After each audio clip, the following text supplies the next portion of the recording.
Desde Massachusetts, Estados Unidos, para todo el mundo.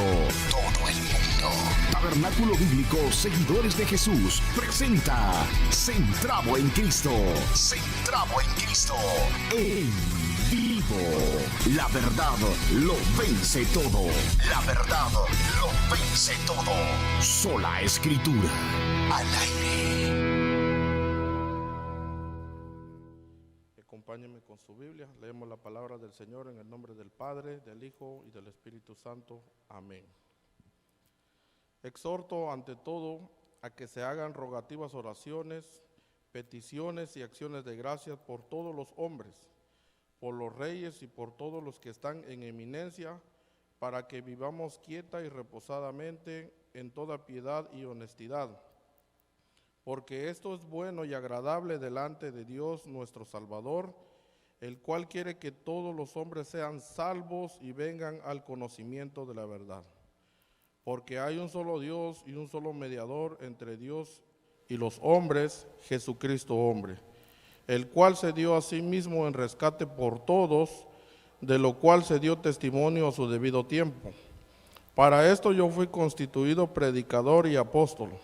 Digo verdad en Cristo, no miento, maestro de los gentiles en fe y verdad. Quiero pues que los hombres oren en todo lugar, levantando manos santas, sin ira ni contienda. Oremos. Padre nuestro que estás en los cielos, santificado sea tu nombre.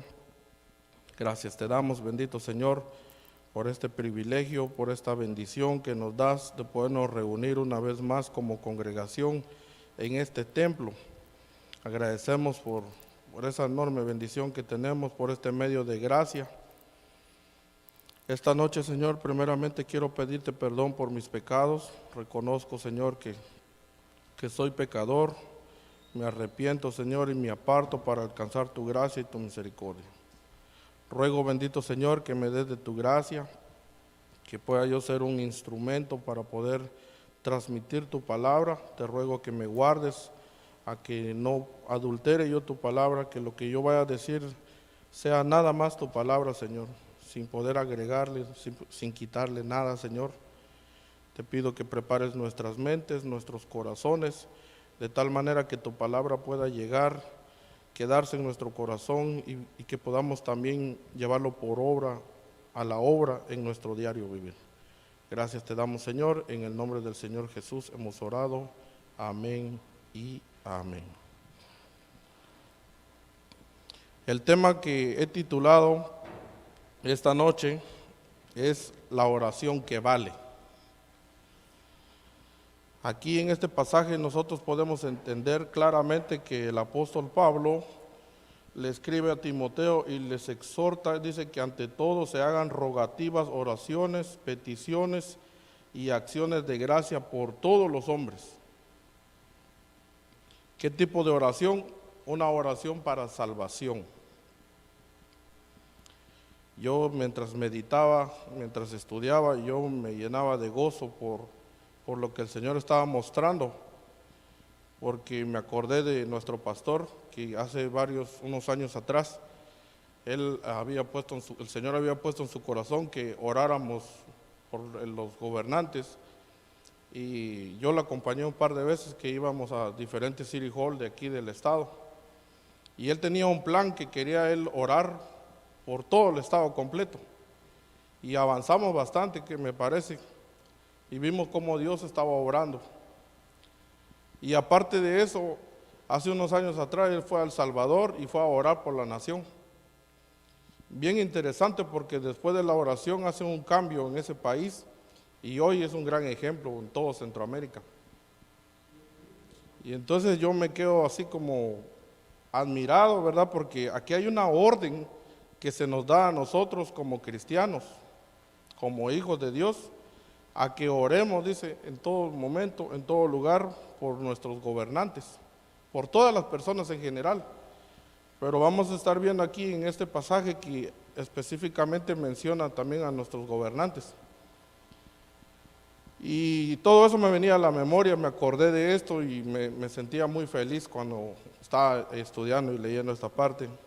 De igual manera, Y hace un mes atrás, unos días atrás, pues tuve la bendición de ir a Washington a pasear. Y me acuerdo que fuimos a un lugar donde estaba una estatua de George Washington, que es el primer presidente de los Estados Unidos. Y yo estaba leyendo y habían 2 cartas escritas en las paredes. Y estaba leyendo un poco la historia y resulta que el país estaba en conflicto. Había una guerra civil, los del norte estaban peleando contra los del sur y había un caos en la nación. Pero estaba bien interesante porque aparece una oración en las paredes y eso me trajo a la memoria y se los voy a leer. George Washington, el primer presidente de los Estados Unidos, dice que envió una carta a los gobernadores de todos los estados en junio de 1873. En el final de su carta decía: mi oración más sincera a Dios es que os bendiga y que tenga vuestro estado bajo su protección, que Él se digne inclinar el espíritu de los ciudadanos a la subordinación y obediencia al gobierno y despertar un sentimiento de amor fraternal de los unos hacia los otros y, en particular, para sus hermanos que han peleado en los campos de batalla. Y finalmente, que su gracia nos mueva a todos a hacer justicia, a amar la misericordia y a conducirnos con claridad, mansedumbre y templanza que caracterizan al divino autor de nuestra bendita religión. Pues sin imitarlo con humildad nunca podremos esperar que la nación sea feliz. Aquí nosotros vemos que la oración, esto fue una oración que él hizo y se la mandó, y poco tiempo después pues la guerra cesó. Podemos ver que un ministro estaba orando por una nación. De la misma manera, el apóstol Pablo, en primer lugar, nos exhorta a orar por todo el mundo, dando gracias a Dios por todos y poniéndoles que les muestre su bondad y nos ayuden. Dice él: recomiendo que se ore por los gobernantes y por todas las autoridades para que podamos vivir en paz y tranquilos, obedeciendo a Dios y llevándonos bien con los demás. Esta clase de oración es buena y agrada a Dios nuestro Salvador, pues es Él que quiere que todos se salven. Dios quiere que todos se salven, que solo hay un Dios y solo hay uno que puede ponernos en paz con Dios, que es nuestro Señor Jesucristo. El Señor Jesús dio su vida para salvar a todo el mundo. En el momento oportuno, Dios nos demostró que quiere salvar a todos. Dios envió al apóstol a dar la buena noticia a los que no son judíos. Y él debía enseñar la verdad y lo que significa confiar en Dios. Les aseguró que no estaba mintiendo y que decía la verdad. Deseo que en todas partes las personas dejen de discutir y se enojen y que en vez de eso sean buenos cristianos y oren. Nos preguntamos nosotros, ¿qué cristiano no ora por la salvación de los amigos y los seres queridos que no conocen al Señor? Como cristiano creo que es algo básico en cada uno de nosotros que nosotros debemos hacer. Orar por nuestros seres queridos, nuestros parientes, nuestros amigos más cercanos, nuestros jefes. Sin embargo, sinceramente, muchas veces no lo hacemos. Muchas veces nuestra oración está más dirigida a las necesidades que nosotros tenemos personalmente. El tema aquí entonces es muy amplio y nos manda a orar no solo por los que son cercanos, sino por los que no son cercanos también. En este pasaje de la Biblia nos hace un llamado a orar por los perdidos en general. Dice el texto, por todos los hombres. No dice solamente por un grupo, no dice solo por mi familia, solo por mis amigos, por todos los hombres, dice. Esto presenta el tema de si Dios responde tales oraciones y qué función tienen las mismas en el propósito de salvar a Dios. En la Biblia encontramos varios ejemplos de oración por los que no tienen la salvación. Hay muchos ejemplos en la Biblia y voy a mencionar algunos para que podamos ver. Por ejemplo, Samuel, el profeta, oró por la salvación de Israel, que nos muestra en 1 Samuel capítulo 7, versículo 3 al 5, que dice: habló Samuel a toda la casa de Israel diciendo: si de todo vuestro corazón os volvéis a Jehová, quitad los dioses ajenos y a Astarot de entre vosotros, y preparad vuestro corazón, y solo a él servid, y os librará de la mano de los filisteos. Versículo 4. Entonces los hijos de Israel quitaron a los Baales y a Astarot, y sirvieron solo a Jehová. Y Samuel dijo: reunid a todo Israel en Mizpa, y yo oraré por vosotros a Jehová. Aquí podemos ver el primer ejemplo. Más adelante, en 1 Samuel, luego de reprenderlos por su pecado, al pedir al rey, dijo: así que lejos sea de mí que peque yo contra Jehová, cesando de rogar por vosotros. Antes os instruiré en el camino bueno y recto. 1 Samuel capítulo 12, versículo 23. También otro ejemplo está Daniel. Daniel pidió que Dios perdonara a su pueblo. Ahora pues, nuestro Dios, oye la oración de tu siervo y sus ruegos, y haz que tu rostro resplandezca sobre tu santuario asolado por amor del Señor. Inclina, oh Dios mío, tu oído y oye. Abre tus ojos y mira nuestras desolaciones y la ciudad sobre la cual es invocado tu nombre. Porque no elevamos nuestros ruegos ante ti confiados en nuestra justicia, sino en tus muchas misericordias. Oye, Señor, oh Señor, perdona, presta oído, Señor, y hazlo. No tardes por amor de ti mismo, Dios mío, porque tu nombre es invocado sobre la ciudad y sobre tu pueblo. También en el Nuevo Testamento vemos que el Nuevo Testamento narra el testimonio de Esteban. Mientras a él lo estaban apedreando, expresó lo que equivale a una oración por la salvación de quienes lo estaban matando. Y apedreaban a Esteban mientras él invocaba y decía: Señor Jesús, recibe mi espíritu. Y puesto de rodillas, clamó a gran voz: Señor, no les tomes en cuenta este pecado. Y habiendo dicho esto, durmió. Él clamó, a pesar de que a él lo estaban matando, lo estaban lastimando, obviamente. A pesar de todo eso, él todavía estaba orando.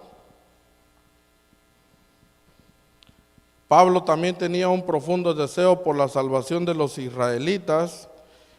Él mencionó ese deseo, lo expresó en Romanos capítulo 9, versículo 1 al 4.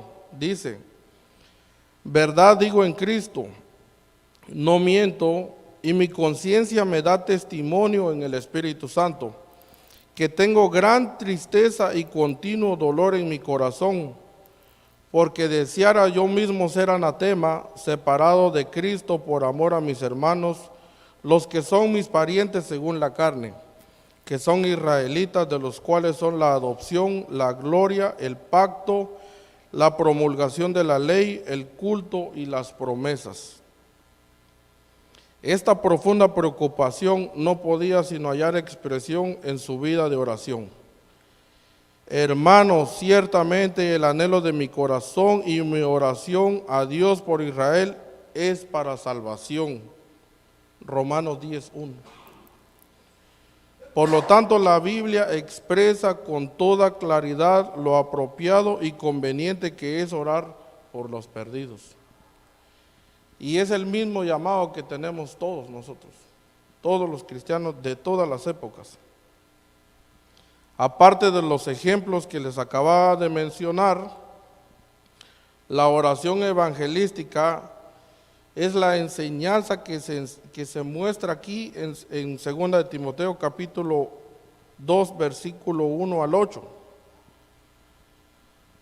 Pablo había dejado a Timoteo en Éfeso para que pusiera orden en la iglesia de ahí. Luego de sus enseñanzas y sus observaciones introductorias en el capítulo 1, Pablo da como un bosquejo de las responsabilidades específicas con las que Timoteo necesitaba cumplir. Ante todo, dice el texto, la iglesia debe comprender la importancia de su misión evangelística y la función de la oración en cumplirla. El que Pablo mencione exhorto en vez de mando muestra que habla por la pasión que tenía él en su corazón. El primer paso que debía dar Timoteo al cumplir con las encomiendas del apóstol era enfrentarse al exclusivismo que dañaba el evangelismo en la iglesia de Éfeso. El que Pablo comience sus enseñanzas sobre el orden en la iglesia con este asunto nos da claridad sobre el punto primordial para la iglesia. Si la meta principal de la iglesia fuera el compañerismo, el conocimiento de la palabra o la santidad de los fieles, todos esos objetivos pudieran alcanzarse perfectamente llevándolos al cielo. Pero claramente está que esto no estaba sucediendo en esa iglesia en ese momento. Así que la función central de la iglesia en la tierra es evangelizar a los perdidos. Esa es la comisión que nos dejó el Señor Jesucristo. Pablo sabía que los efesios nunca harían esto mientras mantuvieran un exclusivismo egoísta. Para que cumplieran su misión en el mundo, había que hacerles entender la extensión del llamado del Evangelio, y lo primero que se necesita para comprenderlo es dedicar tiempo a la oración. Ahora que yo entiendo que el pastor siempre nos menciona que cuando salgamos, oremos antes, preparémonos, lo menciona. Acompáñame entonces al versículo 1. Versículo 1 dice: exhorto ante todo a que se hagan rogativas, oraciones, peticiones y acciones de gracia por todos los hombres. Aunque los primeros tres términos que emplea aquí Pablo son sinónimos, hay algunos matices sutiles que enriquecen nuestro concepto de la oración. La palabra rogativas viene de la raíz de donde salen carecer, estar desprovisto o no tener algo. Así que esta clase de oración emana del sentido de una necesidad. Rogativas nos da a entender que hay una necesidad, hay que rogar porque estamos necesitados. Al conocer lo que falta, suplicamos a Dios que lo proporcione. Al mirar a las multitudes de la humanidad perdida, lo enorme de la necesidad debe arrojarnos de rodillas en oración para pedir por la salvación de todas las personas. Aquí se nos ha enseñado mucho lo que es el pecado, cómo hemos estado muertos en nuestros delitos y pecados, lo grave que es el pecado. Y eso debería traer a nosotros ese sentido de buscar también a los demás, de orar por los perdidos, aquellos que no conocen la palabra del Señor. rogativas, oraciones. Es una palabra común para oración. Oraciones es igual a oración. A diferencia de rogativas, en la Escritura se emplea solamente respecto a Dios. Así que implica un elemento único de adoración y reverencia. Rogativas, oraciones. La oración por los perdidos es finalmente dirigida a Dios como un acto de adoración, porque la salvación de los pecadores hace que le den la gloria a Él.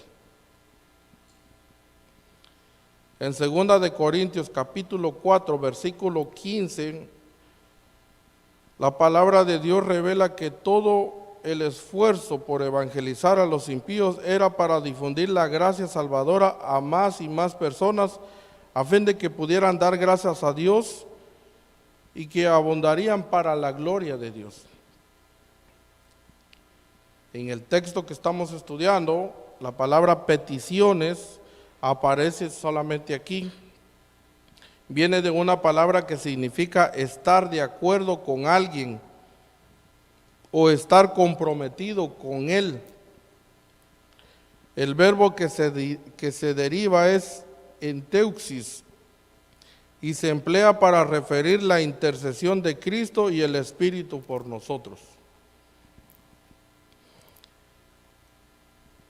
Ellos se identifican con nuestras necesidades y están comprometidos con nuestras luchas.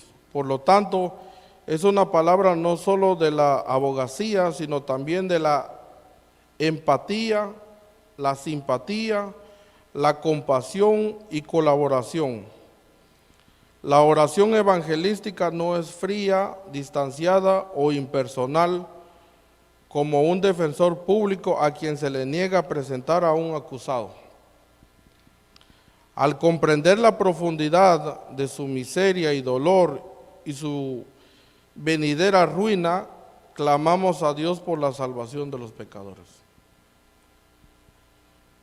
Nosotros ahora podemos entender las personas, el sufrimiento que están pasando por causa del pecado. Ellos no lo van a entender porque ellos están muertos en sus delitos y pecados. Así estábamos nosotros antes. Teníamos, tal vez algunos teníamos vicios y nos deleitábamos en el vicio, pero no nos dábamos cuenta que eso nos estaba haciendo daño. Es hasta que Dios nos rescata, nos da vida, que nosotros nos damos cuenta. Algunos quedan con secuelas, enfermedades por causa de los vicios. Y así están todas las personas allá afuera que no conocen la palabra del Señor. Así que tenemos que orar, dice, rogando con aquella necesidad y tener ese mismo deseo, ese mismo corazón que una vez nosotros estuvimos en esa posición. Las acciones de gracia que menciona el texto son un elemento más en la oración. Continuamente dar gracias a Dios por ello.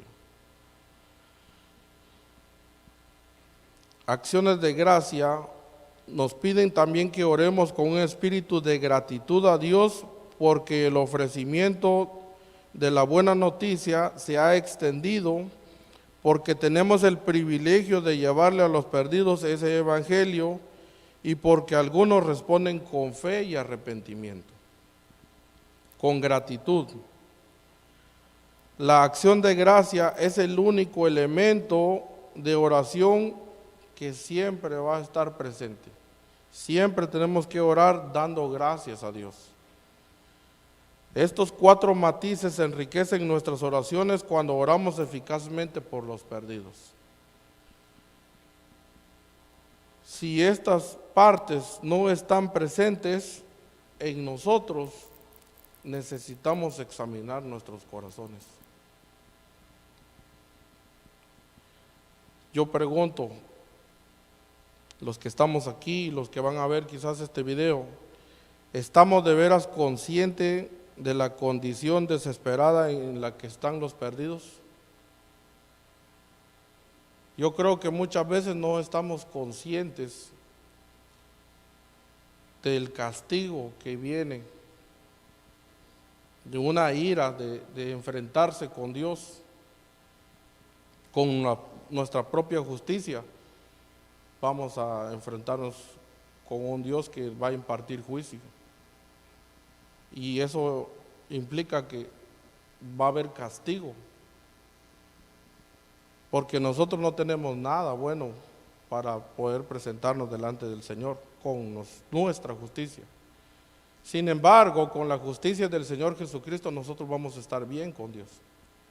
Y las personas que no conocen y que no saben pueden tener esa oportunidad. Y esa oportunidad solo lo van a tener si nosotros les predicamos, si nosotros les hablamos de la salvación, del pecado, de Dios, orando continuamente. Si nosotros queremos que de veras Dios se glorifique por la salvación de las almas, tenemos que estar constantemente orando. Nos compadecemos por la apremiante realidad de su condición de perdidos, tanto en este tiempo como en la eternidad, dice. Tenemos nosotros que ponernos en esa posición y compadecernos.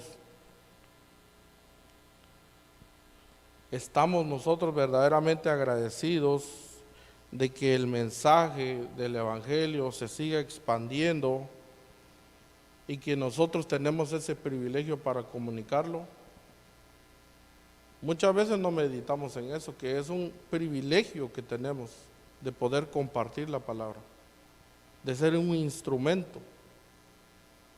A veces solo pensamos en nosotros nada más. Como ya yo sé el Evangelio, ya yo soy salvo, pues no me importan los demás. Realmente no estamos reflejando o no tenemos un corazón arrepentido si pensamos de esa forma. Si hay falta de estos elementos o estos componentes en nuestros corazones, vamos a ser indiferentes. Si somos indiferentes es porque estamos desobedeciendo las órdenes imperativas de la palabra del Señor. Dice que oremos por todos los hombres, por los reyes y por todos los que están en eminencia.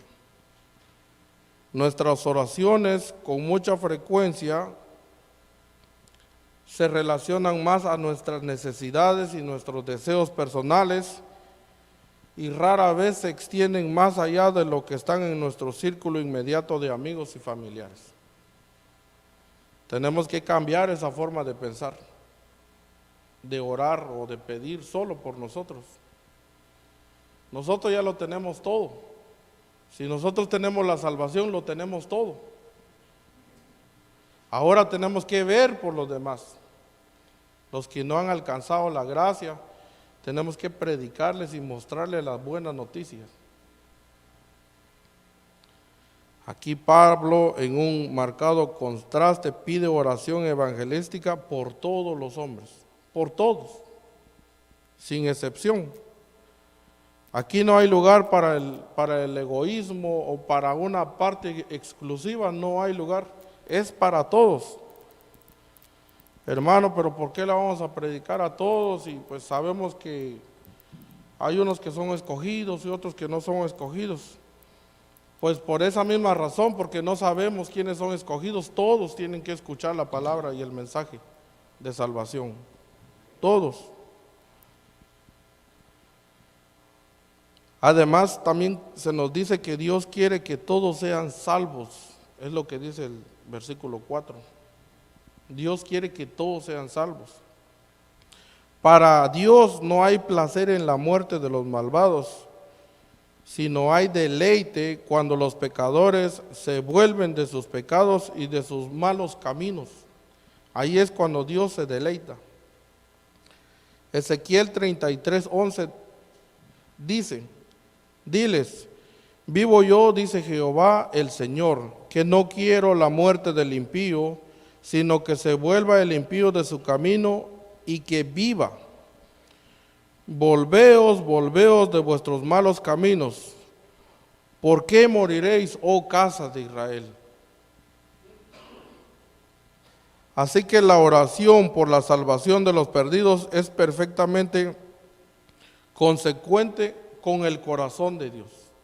Eso es lo que Dios quiere para todos. Él ha dado mandamiento a todos los hombres a que se arrepientan. Hechos 17:30 dice: pero Dios, habiendo pasado por alto los tiempos de esta ignorancia, ahora manda a todos los hombres en todo lugar que se arrepientan. Debemos pedir que todos los hombres se arrepientan y que abracen las buenas nuevas de salvación preparadas para todos. Tito 2:11 dice: porque la gracia de Dios se ha manifestado para salvación a todos los hombres. Confiadamente nosotros podemos compartir la palabra del Señor, porque Dios quiere que todos sean salvos, no solo un grupo. Predicando a los judíos incrédulos, Pedro dijo en Hechos 3:26: a vosotros primeramente Dios, habiendo levantado a su Hijo, lo envió para que os bendijese, a fin de que cada uno se convierta de su maldad.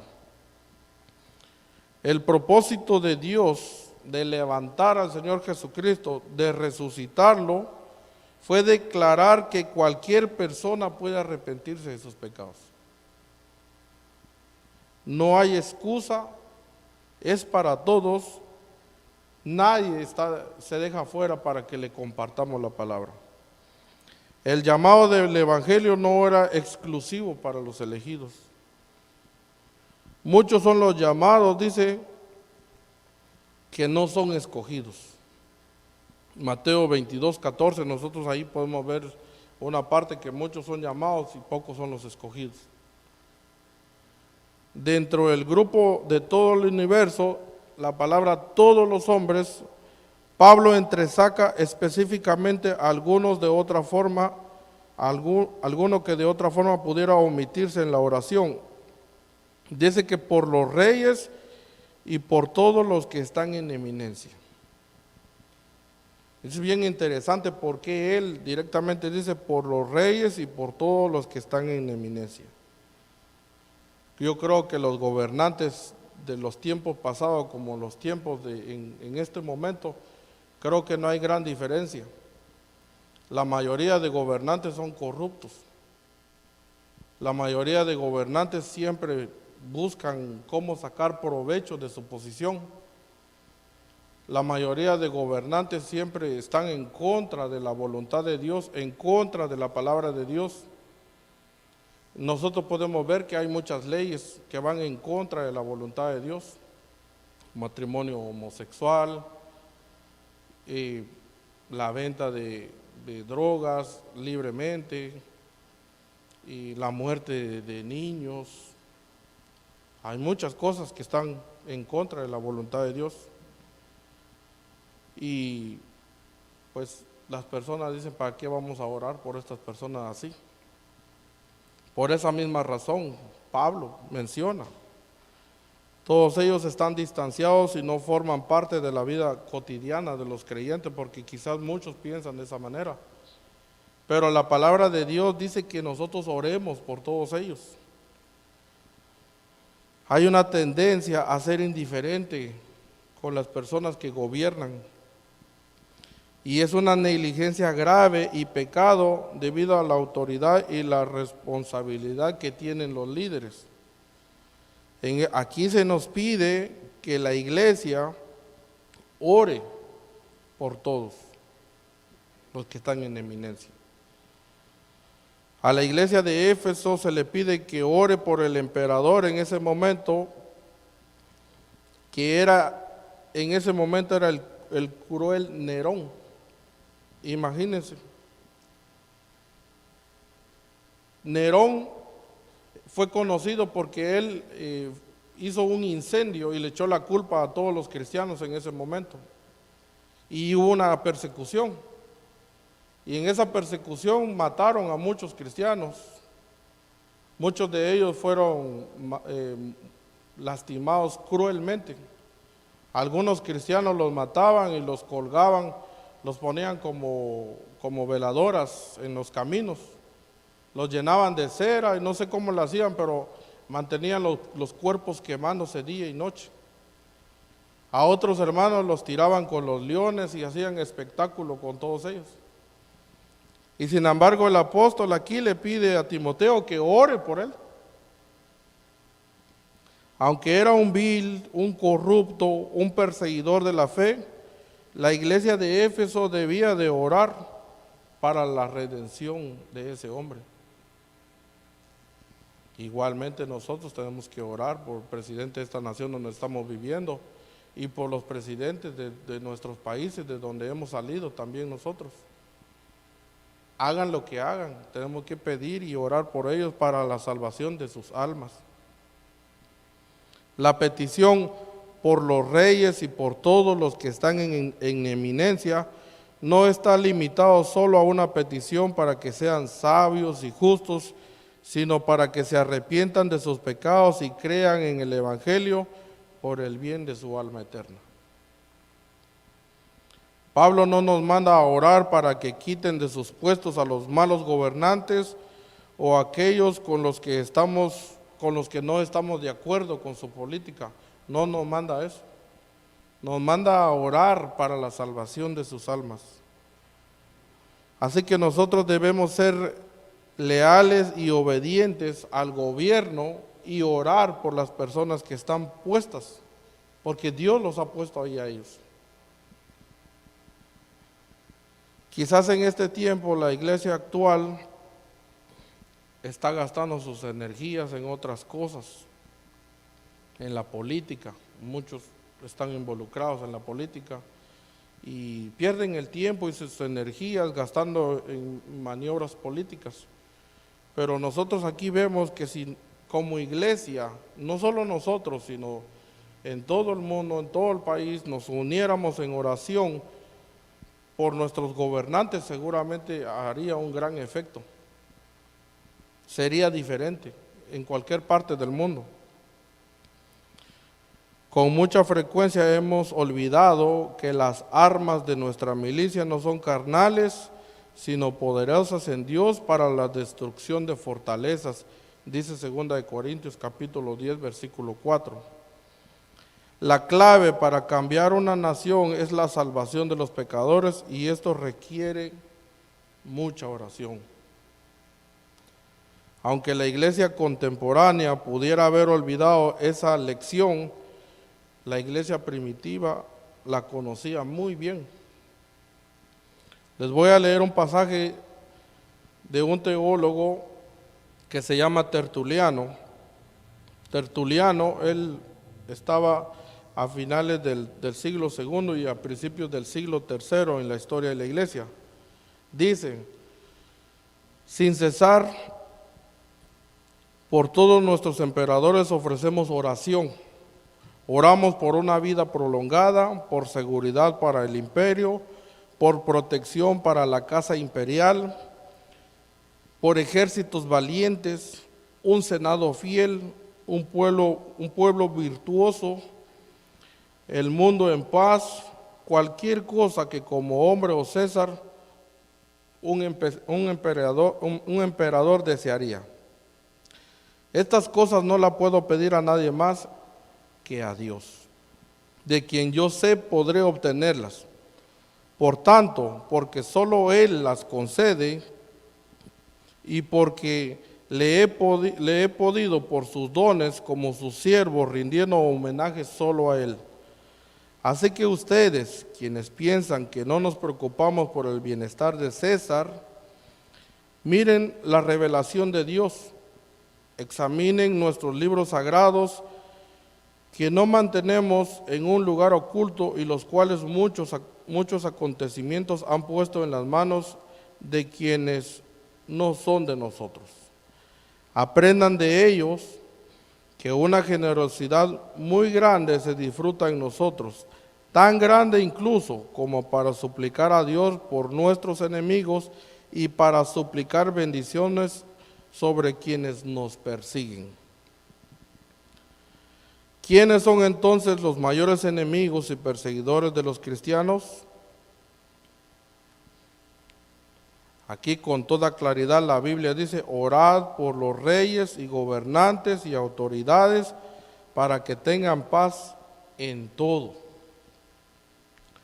Sabemos que una poderosa conmoción inminente sobre toda la tierra, en realidad el fin mismo de todas las cosas, amenazando con horribles aflicciones, solo es retardada por la continua existencia del imperio. No tenemos deseo de experimentar esos horribles acontecimientos y al orar para que se retarde su llegada, estamos prestando nuestra ayuda a la duración de Roma.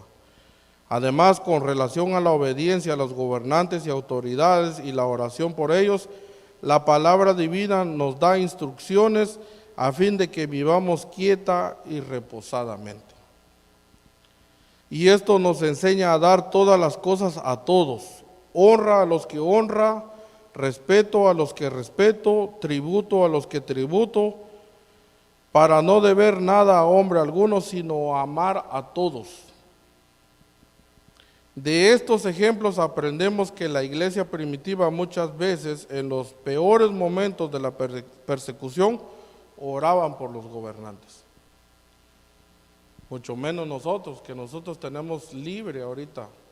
No hay persecución, por lo menos aquí, en este lugar. Así que debemos de orar si queremos influir en nuestra sociedad en la forma en que los cristianos primitivos lo hicieron en el tiempo de ellos. Debemos seguir el ejemplo de nuestros hermanos que nos han antecedido a nosotros también. Debemos seguir las directrices de la palabra del Señor para que podamos vivir bien, reposadamente. Oremos, amados hermanos. Gracias te doy, bendito Señor, por la bendición que me diste de poder compartir tu palabra, Señor. Gracias por escuchar este mensaje. Esperamos que haya sido de edificación para su vida. Si usted no conoce de Jesús y en este día está arrepentido de sus pecados, ore de esta manera. Señor Jesús, en este momento me arrepiento de mis pecados. Reconozco que tú eres mi único y suficiente Salvador personal. Creo que eres Dios, que moriste en la cruz por mis pecados y que resucitaste al tercer día. Me arrepiento y me confieso pecador. Señor, perdóname y acéptame como tu Hijo. Doy gracias al Padre por enviar a su Hijo a morir en la cruz por mi lugar. Gracias, Jesús, por aceptar mi vida. En Cristo Jesús, Señor y Dios nuestro. Amén.